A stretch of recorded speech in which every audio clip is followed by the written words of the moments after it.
Assalamualaikum warahmatullahi wabarakatuh. Berjumpa di Otoyo Network dengan video-video lawas ataupun mengenang foto-foto ataupun video zaman dahulu. Tayangan video atau gambaran foto dari kurun 20 atau 30 tahun lalu membuat kita seringkali takjub dan heran.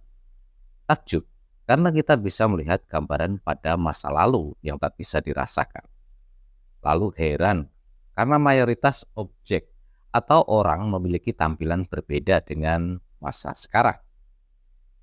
Mereka terlihat lebih tua padahal usianya sama dengan kita di masa sekarang.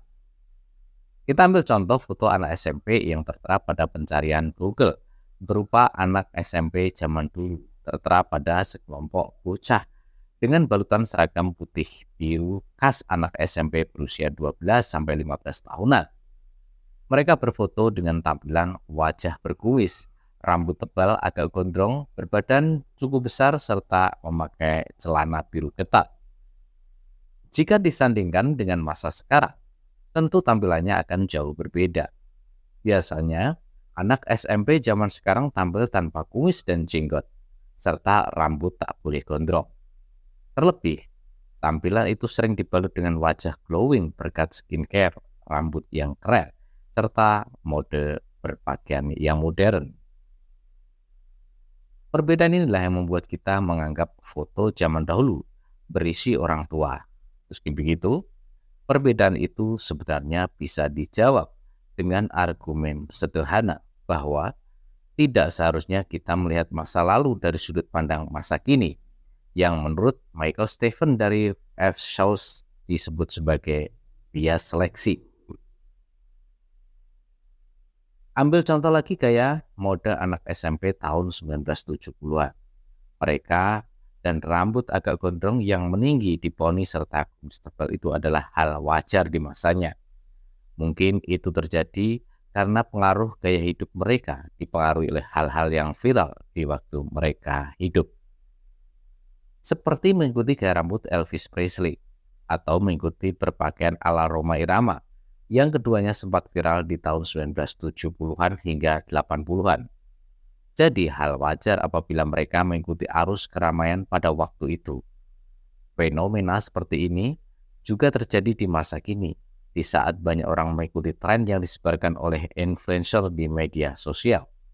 Tentu jika kita bergerak maju 1-5 tahun dari waktu tren itu muncul, kita pasti berpikir tingkah laku seperti itu sudah ketinggalan zaman, kuno, dan aneh. Selain disebabkan karena bias melihat masa lalu, ada hal lain yang menyebabkan pandangan ini terjadi, yakni faktor biologis. Faktor ini diungkap pada 2018 lalu oleh tim peneliti gabungan dari Yale School of Medicine dan University of South Carolina dengan berdasarkan hasil riset tersebut memang tampak perbedaan antara tampilan fisik orang yang hidup antara tahun 1988 sampai 2010. Mereka yang hidup selama 20 tahun terakhir tercatat memang terlihat lebih muda dibanding pendahulunya. Penyebabnya karena gaya hidup.